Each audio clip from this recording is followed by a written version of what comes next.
पत्रकार बंधुओं को नए साल की शुभकामनाएं। आज लोहड़ी का त्योहार है, उसकी भी शुभकामनाएं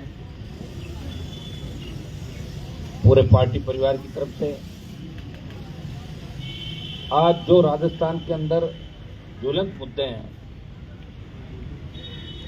आज 35 लाख से ज्यादा बेरोजगार, जयपुर की आबादी के बराबर साइज है, जिन्होंने डिग्रियां ले रखी है, वो कहीं न कहीं रोजगार के लिए संघर्ष कर रहे हैं हमेशा। और हर भर्ती का पेपर लीक हो जाता है। अभी जो सेकेंड ग्रेड भर्ती का पेपर लीक हुआ, जिस दिन पेपर लीक हुआ, और मैं धन्यवाद दूंगा लोकतंत्र के चौथे स्तंभ मीडिया को कि आप त्वरित कार्रवाई भी करते हो, प्रयास भी करते हो, लेकिन जब लास्ट में आके आंकड़ों पे जब सरकार हाथ नहीं डाल पाती, मंत्री और बड़े ब्यूरोक्रेट बच जाते हैं, तब हर आदमी यही कहता है कि आखिर इनका सरगना कौन है, आखिर इनके पीछे कौन है। और हमने हर मामले के अंदर, चाहे रीट भर्ती हो, वो भी लोकसभा के अंदर मामला उठा था, एक भर्ती रद्द करी थी। और ये पेपर लीक की परंपरा कोई नई नहीं है। वसुंधरा सरकार के समय में भी आपके करीब करीब 2013 की एलडीसी भर्ती, जेल पर 2015, कांस्टेबल भर्ती 18, लाइब्रेरियन 18, जयन सिविल 18, रीट फिर आपकी आ गई इधर गहलोत के समय 21, रीट, बिजली विभाग के टेक्निकल हेल्पर, कांस्टेबल 22, वन रक्षक, वरिष्ठ अध्यापक, आपके एसआई का एग्जाम, जयन का। तो इस तरह लग रहा है कि पेपर लीक कराने में भी वसुंधरा गहलोत का गठबंधन नजर आ रहा है। इस मामले के अंदर बराबर पेपर लीक हो रहे हैं, बराबर भर्तियां रद्द हो रही है, और नेताओं के अधिकारियों के बराबर नाम आ रहे हैं। हमने आरोप भी लगाए थे, वसुंधरा के समय आरपीएससी का चेयरमैन जेल गया जो अपने बेटी के नंबर बढ़ा रहा था। बताओ इससे ज्यादा क्या होगा। विधानसभा के अंदर मामला उठा, हमने विधानसभा में आरपीएससी को सब्जी मंडी बताया था, एक ये मांग करी थी कि उस समय के 10 साल के आरपीएससी के चेयरमैन की जांच कराएं। तो ज्यादातर के रिश्तेदार जो 10, 12 और ग्रेजुएशन में सेकंड डिवीजन थे, वो टॉप कर रहे थे। कोई आरएस टॉपर था, कोई आरपीएस का, कोई आरजेएस के अंदर भी आरपीएससी का जो रोल रहता है। तो जांच कौन कराएगा? जांच स्टेट गवर्नमेंट कराती है या हाईकोर्ट, सुप्रीम कोर्ट कराता है? स्टेट की कोई भी एजेंसी स्टेट के किसी मंत्री को और बड़े अधिकारी को सलाखों के पीछे नहीं डालती। इसलिए हमने बार बार मांग करी, इस सेकंड ग्रेड के पेपर के अंदर भी हमने मांग करी कि इसकी सीबीआई जांच हो, और सीबीआई जांच के अंदर दूध का दूध और पानी का पानी हो जाएगा। सरकार सीबीआई जांच से मुकर रही है, सीबीआई जांच नहीं करा रही है। वसुंधरा के समय भी यही हुआ, हम लोग सीबीआई जांच की मांग करते थे, सीबीआई जांच नहीं करवाई किसी भर्तियों की। और जहां जहां सीबीआई जांच हुई, आप देखिए, जहां जहां प्रदेश के मामलों की, चाहे अपराधियों की, चाहे दूसरे मामलों की। मुझे याद है कि अशोक गहलोत के समय जब भंवरी कांड हुआ था और उसकी सीबीआई जांच हुई, तुरंत दे दी अशोक गहलोत ने सीबीआई जांच, बिना मांगे सीबीआई जांच। तो स्टेट की एजेंसी भी जांच करती थी, इसका मतलब उनका फेल्योर था स्टेट का सिस्टम। जो जांचें सीबीआई को देनी है, उसमें राजस्थान का आम आवाम सड़क पे है और राजस्थान का नौजवान सड़क पे है। हम बार बार डिमांड कर रहे हैं, मीडिया बोल रहा है, प्रिंट मीडिया बोल रहा है, इलेक्ट्रॉनिक मीडिया बोल रहा है, सोशल मीडिया से आवाज आती है, लोग ट्रेंड चलाते हैं ट्विटर पर कि सीबीआई जांच करो, राजस्थान को बचाओ, राजस्थान को बचाओ। आज तीनों आपने देख लिया, आरपीएससी को देख लिया। आरपीएससी के अंदर सबसे बड़ा महत्वपूर्ण जो पेपर सेट और जो गोपनीय शाखा होती है, वो होती है चेयरमैन के पास। चेयरमैन ही आरपीएससी का सर्वे सर्वा होता है। चेयरमैन के पास अथाक शक्ति है, आरपीएससी के चेयरमैन के पास। और जब जब ये प्रमोटेड चेयरमैन बने, चाहे आपके वो आरपीएस से पहले गौरान थे, वो भी आरपीएस से थे, अभी संजय सोत्री हो गए, चाहे आरएस से और लोग बने, तो जब जब आरएस आरपीएस वहां पहुंचे चेयरमैन के पद पे, भट्टा बिठा दिया। और ये पॉलिटिकल नियुक्तियां तो जातिवार आरपीएससी के अंदर करते हैं, ये भी मैं इसकी गलत है। यहाँ सिर्फ उन्हीं लोगों की नियुक्ति होनी चाहिए जो उस मुद्दे की बात करें। अभी एक कोई वीडियो वायरल हो रहा था जिसमें कोई सब इंस्पेक्टर का वो जो एक इंटरव्यू ले रहे थे किसी संस्थान में, उसको पूछा कि भारत का राष्ट्रपति कौन है, प्रधानमंत्री कौन है ये तो मेरे को ध्यान नहीं, और उसे टॉप कर रखा बता रहे हैं, और उसका इंटरव्यू बाकी था। इस तरह का वीडियो सोशल मीडिया पे चल रहा था। तो आप देखिए इससे बड़ा दुर्भाग्य नहीं होगा कि हम दिल्ली के अंदर हैं, लोग कहते हैं कि साहब वहाँ डिग्री मिल जाएगी क्या, बच्चा फेल हो रहा है, कोई जयपुर से डिग्री दिलवा दो, कोई बोर्ड की डिग्री वो दिलवा दो, आप ग्रेजुएशन करा दो। कितने प्राइवेट विश्वविद्यालय खोल दिया आपने, उत्तर प्रदेश से ज्यादा प्राइवेट यूनिवर्सिटी राजस्थान में खोल दी। कोई नियामक आयोग नहीं, चाहे जैसे एग्जाम कराते हैं, चाहे जैसे मार्कशीट देते हैं, चाहे जैसे नंबर देते हैं, चाहे जिसको पास कर देते हैं, चाहे जिसको फेल कर देते हैं। आखिर इस राजस्थान को कौन बचाएगा? राजस्थान को बचाने के लिए हम सबका कर्तव्य है। मैं धन्यवाद दूंगा मीडिया के मेरे भाइयों का कि जब एसीबी के डीजी ने एक फरमान जारी किया कि जो भ्रष्टाचारी है उनका नाम उजागर नहीं होगा। आपने प्रयास किया, हम सब ने प्रयास किया, और 3 दिन बाद सीएम ने वो आदेश वापस ले लिया। कितना बड़ा दुर्भाग्य है कि भ्रष्टाचार के अंदर पकड़े जाने के बाद भी नाम उजागर नहीं हो, तो फिर क्या उसको इनाम दोगे जो भ्रष्टाचार के अंदर पकड़ा जा रहा है? और जब भ्रष्टाचार के अंदर कोई पकड़ा जाता है तो उसके पहले उसकी पूरी हमें वो करनी पड़ती है कि आपकी वॉइस रिकॉर्डिंग मिलान होता है, एसीबी वाले नोट देते हैं, उन नोट पे कलर होता है, तो सारा सिस्टम होने के बाद भी भ्रष्टाचार के अंदर पकड़ा जाता है। दूसरा, आप आय से अधिक संपत्ति पकड़ते हो तो पहले उसकी सारी संपत्तियां निकलवाते हो, बेनामी किन किन के नाम से, रिश्तेदारों कौन है, उसके बाद एसीबी छापा मारती। लेकिन दुर्भाग्य देखिए, फरमान जारी कर दिया और सीएम ने वापस ले लिया। सरकार बैठे मंत्री कहते हमें तो जानकारी नहीं है, और सरकार की तरफ से बोल देते। तो ये राजस्थान के अंदर खेल चल रहा है वसुंधरा गहलोत के गठबंधन का। आप देखिए, पेपर लीक, अब हर भर्ती उसके अंदर है कि हर भर्ती होती है, एग्जाम होता है तो बच्चे पहले ही कहते हैं इसका पेपर आउट होने वाला है, एग्जाम देने जाएंगे उससे पहले कहते हैं तो पेपर आउट होगा। तो इस राजस्थान के अंदर जो भर्तियों पे भरोसा था, चाहे आरपीएससी, चाहे कर्मचारी चयन आयोग और माध्यमिक शिक्षा बोर्ड, जिसने रीट के एग्जाम उस समय करवाए, और वो भी उसके जो रीट की दुर्गति राजस्थान के अंदर हुई और देश में जो राजस्थान की बदनामी हुई। और आज भारतीय जनता पार्टी के हमारे आरएलपी के तीनों विधायक बैठे, जब रीट एग्जाम की सीबीआई जांच की मांग को लेकर बीजेपी आरएलपी ने सामूहिक मीटिंग की विधानसभा के अंदर, और ये कहा कि जब तक सीबीआई जांच नहीं होगी सदन नहीं चलने देंगे। और आप लोगों को छोड़ के और बीजेपी वालों ने अध्यक्ष से चैम्बर में जाकर अलग बात करी और सदन चला दिया। अब हमारी संख्या 3 है, ये अगर संख्या 30-40 होती तो हम रोक देता उसको। 3 व्यक्ति प्रयास कर रहे हैं, चाहे परिवहन घोटाला हो, किसी मंत्री का नाम आए, चाहे मुख्यमंत्री का करीबी महेश जोशी जिसका बेटा जिस तरह की धर्म बदल के और रेप की घटना करता है, चाहे नामा का महेंद्र जिसका परिवार हत्या के अंदर है, राजेंद्र विदुड़ी, आपका जोरीलाल मीणा के बेटे को पकड़ा, ये राष्ट्रीय लोकतांत्रिक पार्टी के संघर्ष का ही परिणाम है। मुख्यमंत्री के करीबी लोगों को छूट दे रखी राजस्थान में। उसका कारण है कि जब सरकार गिर रही थी तो बहुत से लोगों ने सरकार बचाई, सब मंत्री नहीं बन पाए। तो कई लोगों ने कहा कि हम तो दोनों तरफ से गए, उधर भी गए इधर से भी गए, तो बोले ठीक है आप ऐसा करो, लूट खसोट करो, ये परमिशन उन लोगों को दे दी। तभी तो राजस्थान के अंदर लूट मची। अभी इस मामले के अंदर जो आरोपी आपका भागा है ढाका, वो तो सीएम के नजदीकी अमित ढाका जो था, यहाँ गृह मंत्रालय देखता था, उसके पास ही बैठ रहता था, उसका भाई बना हुआ था। मैंने आरोप भी लगाए थे मुख्यमंत्री के ओएसडी, जिन पर पहले भी आरोप लगे। ये जितनी भी कोचिंग संस्थाएं टूट रही है, बुलडोजर चल रहे हैं, इनके अंदर मुख्यमंत्री के ओएसडी की 2-3 जगह पार्टनरशिप है परिवार की, ये भी आरोप हम लोगों ने लगाए। आप ये बताए कि सारी इंटेलिजेंस है जिनको डीजी बनाया, वो पूछकर के अंदर ये कह रहे थे कि अपराध की गैंग की कमर तोड़ दूंगा, और 24 घंटे के अंदर पूछकर में गोली मार दी। यहाँ आपके बेरोड के अंदर देखिए कि किस तरह पुलिस कस्टडी के अंदर गोली मार के चले गए। सीकर के अंदर जो घटना हुई, तमाम राजस्थान के अंदर त्रैमाम मच रखा है, कोई किसी का हालचाल जानने वाला नहीं। गहलोत को चिंता है सरकार बचाने की, पायलट सीएम बनना चाहते हैं, और Bharatiya Janata party time pass कर रही है कि लोगों के पास विकल्प नहीं, कहां डालेंगे वोट, अपने आप हमें दे देंगे, बिना चेहरे के मोदी जी की लहर चलेगी, दे देंगे वोट। तो मैं यहाँ 2-3 मामलों में और जिक्र करूंगा। बजरी माफिया, ये वही बजरी माफिया जो वसुंधरा जी का करीबी हुआ करता था और बीजेपी के बड़े नेताओं के साथ 7 स्टार होटलों में आज भी दिखता हो, और यही बजरी माफिया गहलोत से सारी लीज ले ली उसने। 16 टन पास है, 40 टन भरवाता है, पर टन 500 रुपए लेता है।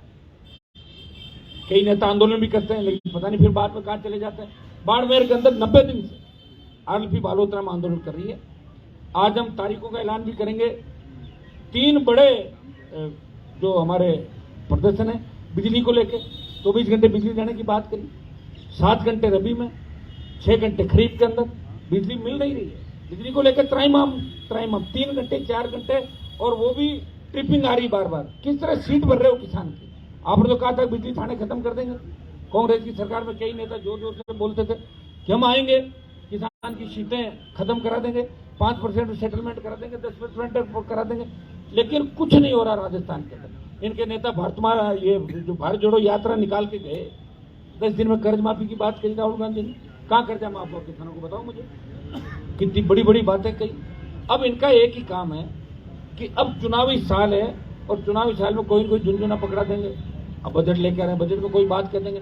आप ये बताइए, बजट के अंदर जो चीजें आती है वो पूरी बजट का काम नहीं कर पाते। पिछली बार सीएम ने कितनी घोषणाएं करी बजट में, जो भर्तियां सारी अदर जुल में लटक गई, रद्द हो रहे हैं, पेपर लीक हो रहे हैं। कौन सुरक्षित है राजस्थान का, आप अंदर बताओ। आप पत्रकार सुरक्षित नहीं, नेता सुरक्षित नहीं। अस्पताल के अंदर आप चले जाओ, जो व्यवस्थाएं आप देख रहे हो अस्पताल के अंदर, जिस तरह अपराध में हम नंबर 1 पे आ गए देश के अंदर, आज देखिए 23 पायदान से नंबर 1 पे आना कितना बड़ा दुर्भाग्य है। तो मैं इस मौके पे आपको ये कहना चाहूंगा कि राष्ट्रीय लोकतांत्रिक पार्टी राजस्थान के अंदर पेपर लीक के जो मामले हो रहे हैं, इन भर्तियों में जो मंत्रियों के, ब्यूरोक्रेट्स के नाम खुल के सामने आ रहे हैं, मुख्यमंत्री के करीबी लोगों के नाम आ रहे हैं, इसको लेके बड़े आंदोलन राजस्थान में। विधानसभा का 23 तारीख से जो सत्र है, इसमें तो मजबूती से हमारी पार्टी मामले उठाएगी, लेकिन 23 तारीख से जो सत्र है उससे पहले हम 3 बड़े प्रदर्शन पेपर लीक को लेकर 17 तारीख को जयपुर के अंदर आरएलपी का बड़ा प्रदर्शन होगा, 17 जनवरी को, और 19 जनवरी को बालोतरा बाड़मेर के अंदर बजरी माफिया के खिलाफ जो 90 दिन से आरएलपी की तमाम पदाधिकारी वहां बैठे हैं, वहां से हम शुरुआत करेंगे। तमाम राजस्थान में जहां जहां बजरी के माफिया गुंडागर्दी कर रहा है उनके खिलाफ आरएलपी बिगुल बजाएगी, लड़ेगी। और 20 तारीख को अजमेर डिस्कॉम का जो कार्यालय एमडी का, उसका 20 तारीख को राष्ट्रीय लोकतांत्रिक पार्टी घेराव करेगी। ये 3 बड़े प्रदर्शन आगामी आप 23 तारीख से पहले पहले राष्ट्रीय लोकतांत्रिक पार्टी का हमारा मकसद एक ही है कि हमारा वो राजस्थान जहाँ लोग बाहर से पढ़ाई करने के लिए आते थे, जब मैं यूनिवर्सिटी में अध्यक्ष था उस समय बाहर के लोग आते थे, कहते थे कि राजस्थान विश्वविद्यालय का एक बहुत बड़ा रुतबा है, यहाँ के स्कूल अच्छे हैं, कॉलेज अच्छे हैं। और दुर्भाग्य से देखिए कि लोग यहाँ से टीसी कटा के जा रहे हैं, अब अपने बच्चों को लेके जा रहे हैं। ये जगह ठीक नहीं है, गैंगवार के अड्डे बन गए राजस्थान में। आज कोई सुरक्षित नहीं राजस्थान के अंदर, और अंतिम जांच कभी नहीं होती। जिन मंत्रियों के नजदीकी लोगों पर मैंने आरोप लगाए, अभी इनके सब की अगर जांच होती सीबीआई की तो सारे जेलों के अंदर होते, लेकिन जांच कराएगा कौन? जांच मुख्यमंत्री कराते हैं। और बीजेपी चुप है। बीजेपी का एक भी नेता मेघ जोशी के खिलाफ एक बयान नहीं दिया, बताइए आप। क्योंकि बीजेपी के कई नेताओं को उनके साथ कामकाज चल रहे हैं, ठेके ले रखे हैं। अब कैसे चलेगा बताओ मुझे। जब बाढ़ी खेत को खाने लग जाए, भारतीय जनता पार्टी जन आक्रोश यात्राएं निकाल रही है। जन आक्रोश तो बीजेपी के खिलाफ है लोगों के अंदर। जिस तरह मोदी जी ने किसानों के खिलाफ बिल लाए, हम बाहर आए और ये अग्निपथ लेके आए। कितना बड़ा अग्निपथ का विरोध है देश के अंदर। इसको लेके भी आरएलपी आगामी दिनों में बड़े आंदोलन करेगी, दिल्ली कूच करेगी। और मैं आपको विश्वास दिलाता हूँ, इस राजस्थान की आम जनता को विश्वास दिलाता हूँ कि राजस्थान के नौजवान और किसानों के लिए आरएलपी हमेशा सड़क से लेकर सदन तक लड़ी थी। आगे भी हम संघर्ष करेंगे। ये पार्टी जय जवान जय किसान के नारे के साथ बनी है, और हमारा मकसद है कि राजस्थान भय मुक्त हो, भ्रष्टाचार मुक्त हो और अपराध मुक्त राजस्थान हो। ये हमारे प्रमुख इशू रहेंगे, और इसको लेकर आगामी दिनों में हमारे विधानसभा के अंदर, लोकसभा के अंदर भी जो राजस्थान की इशू है उनको रेज करेंगे।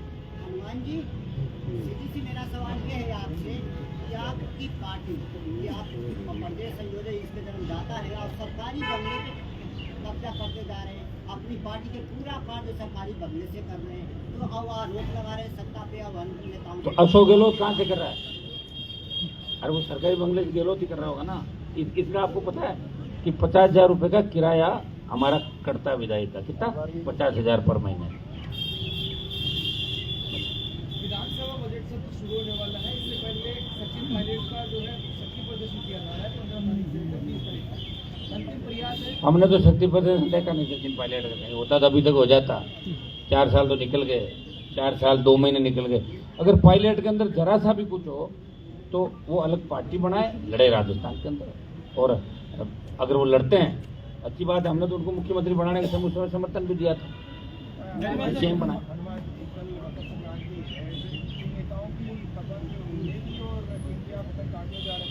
अरे सब हो जाएगा, आप चिंता मत करो, तेबीस आने दो आप। अभी ये उपचुनाव थे ना, उनको लेके आप मत चलो। इन उपचुनाव में कहीं 47 आए, कहीं 48 आए, उनको छोड़ो आप। 23 का चुनाव अलग होगा। जितने भी उपचुनाव होते हैं उसमें निश्चित रूप से सहानुभूति का भी मामला चलता है, थोड़ा बहुत हो जाता है, लेकिन 23 का जो रिजल्ट आएगा कईयों की कट जाएगी, और मेरे हिसाब से तो करीब करीब जो घूम रहे हैं इनकी ज्यादातर की कट जाएगी। सर एक सवाल इधर भी सर, इधर कईयों की मैं खुद ही काटूंगा ना, उनको बता दूंगा, अभी जरूरी है कि सारी बातें सर। अब तक तो आप बीजेपी किसकी काटनी है किसकी रखनी है। हाँ, अब तक तो आप बीजेपी के लिए बोलते रहे, सब लोग बोलते रहे कि उनके ही यहाँ पर मुख्यमंत्री के बहुत सारे चेहरे हैं। कल एक मंत्री जी का ऑडियो टेप पे आया, उन्होंने बोला कि सिविल लाइन का भाग्य किस्मत खुलने वाली है इस चुनाव में। क्या वहाँ पे भी ये सपने कहाँ पे? हाँ, क्यों नहीं, मेरी बात सुनो, सपनों में कोई पाबंदी नहीं है, मुकदमा दर्ज नहीं होता। आजकल क्या है कि ऑडियो वीडियो सीडी ये तो आने लगी, लेकिन सपने कोई टेप नहीं कर सकते। जिस तरह हमारे फोन टेप करा रहे हैं गहलोत साहब, और ये जो डीजी जिनको बनाया ना, इनको इसीलिए बनाए, फोन टेप कराने में इनको मारता अच्छी लगती है। पहले भी कराए एडीजी, ये इनके एडीजी ये रहे उसके अंदर इंटेलिजेंसी, और एडीजी इंटेलिजेंस चीफ मिनिस्टर को सुबह शाम ब्रीफिंग करता। इस मामले में ये मास्टर है, बाकी इनको ज्यादा आता ज्यादा कुछ भी नहीं है। ये उस दिन कह रहे थे कि उस पर वो करा दो, नकल वालों के खिलाफ राजद्रोह का मुकदमा लगा दो। इनको पता नहीं नकल कराने वाले के खिलाफ राजद्रोह का मुकदमा नहीं लगा, ऐसे बयान दे देते डीजीपी। तो ये तो यही है। नहीं, क्या सपने पूरे होते दिख रहे हैं आपको उसका? 2023 हम करेंगे आरएलपी, और कौन करेगा? अभी भी आपको पता, सुनो मेरी बात, इस राजस्थान के अंदर ये बात सही है, आपका सवाल पूछना इसलिए लाजमी है कि राजस्थान में कभी तीसरी पार्टी बनी नहीं। हमारे जो नेता थे वो झंडा उठा के लाते थे, ये तो हरियाणा के नेताओं का, ये लाते थे यूपी के नेताओं का, ये लाते थे बिहार के नेताओं का, और यह दिल्ली के नेताओं का। पहली बार राजस्थान के जवानों ने खुद की पार्टी बनाई, और पार्टी बना के पार्टी का प्रदर्शन रहा। 4 साल के अंदर 3 विधायक, 1 सांसद, 5 प्रधान, 1 म्युनिसिपलिटी का चेयरमैन, और हर जगह विपक्षी भूमिका अगर कोई निभा रहा, सड़क से लेकर सदन तक आप देखिए कि आरएलपी सबसे पहले आती मैदान पर। तो आरएलपी अब बहुत बड़ी पार्टी राजस्थान की हो गई। हमने पहले भी कहा था कि हम गठबंधन उन लोगों से कर सकते हैं जो कांग्रेस और भारतीय जनता पार्टी के खिलाफ है, और बाद में नहीं भागे। जिस तरह इस बार भागे थे ना कई दल, ऐसे दलों से गठबंधन नहीं होंगे।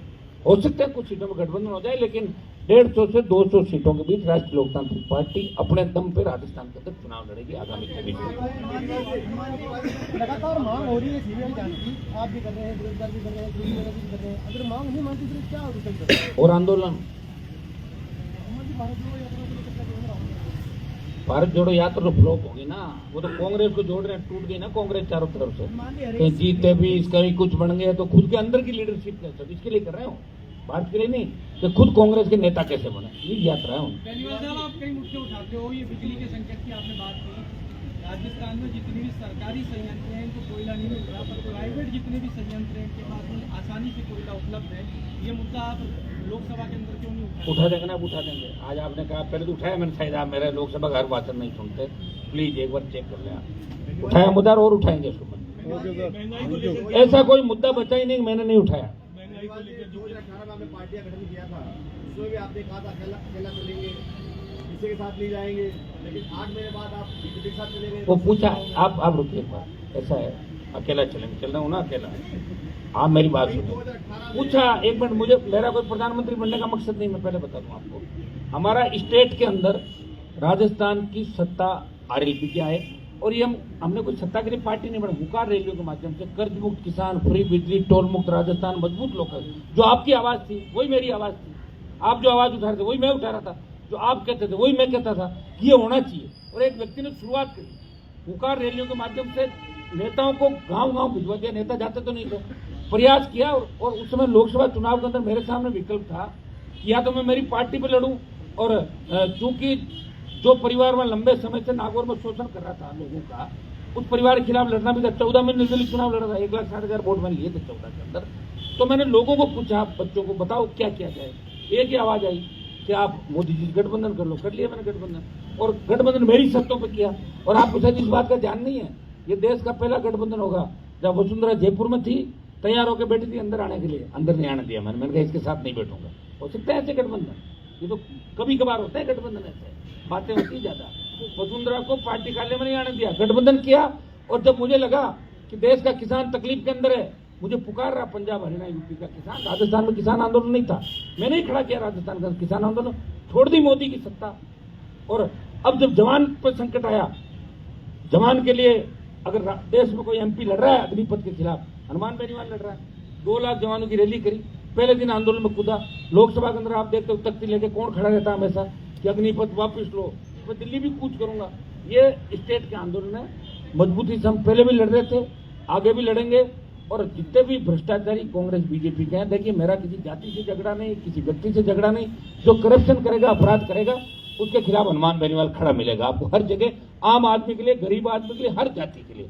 आप मेरे पास कोई मामला आ गया, तो मैं ये नहीं पूछता उसकी जाति क्या है, वो मामला में लोकसभा और विधानसभा के अंदर हमेशा मेरे विधायक आप देख रहे हैं मजबूती से सबसे पहल करते हैं।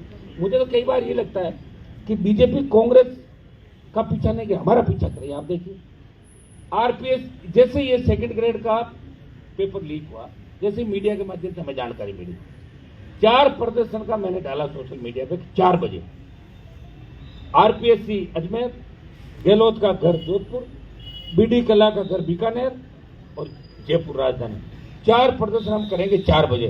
उससे पहले बीजेपी वाले बोले कि कोई सुना करो तो उसके ताले तोड़ लो। 7-8 जन चले गए और वहाँ कोई घर में रहता उसका घर के खबर छपा क्या ताले तोड़ दिए, ताले तो मेरे घर के टूट गए, चोर पकड़े के बाद मैं ये कह रहा हूँ, मेरी बात भी तो आप ध्यान से सुनो। आप बताएं,